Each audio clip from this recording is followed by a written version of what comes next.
Susan Brothers, thanks everyone for being here.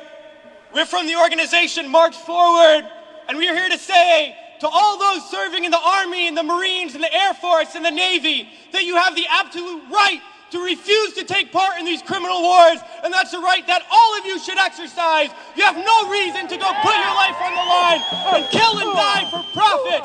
We've been to Iraq, we've been to Afghanistan, and we know what these wars are really about.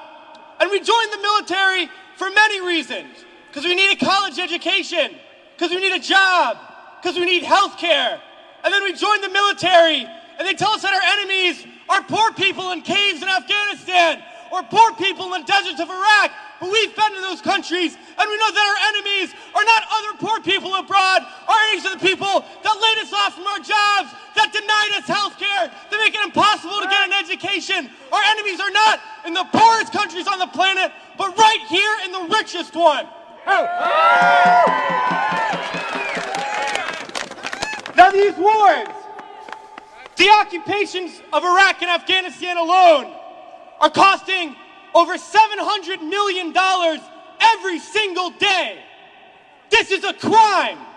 Every single day, while so many of us are hurting. Well, I think all of us here, and the vast majority of people in this country, would agree that we can spend $700 million a day better than bombing people that we have no reason to bomb. We can spend $700 million a day rebuilding those countries we've destroyed. We can spend $700 million a day caring for the veterans we get home when they get home. And then we can spend $700 million a day giving every single person health care, a college education, a job, and a livelihood, and a home. That's what we need to be spending our money on. But this government is not going to do that. They're not going to use the money in that way. They're not going to end the wars. And they're not going to do it because it's not our government. It's their government. It's the government of the rich. It's the government of Wall Street, of the oil giants, of the defense contractors. It's their government, and the only language that they understand is shutting down business as usual. And that's what we're doing here today, and we're going to continue to do until these wars are over.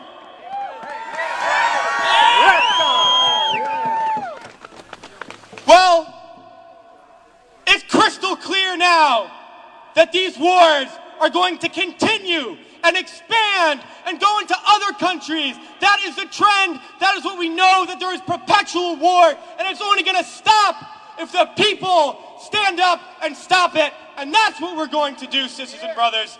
And a lot of people ask me, what do we do? Because we all know things are bad. We all see the atrocities on TV. We read about it. We experience it.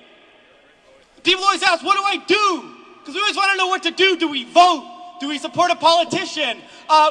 Do we join an organization? What do we do? Well, I'll tell you what we do. It's simple. We fight.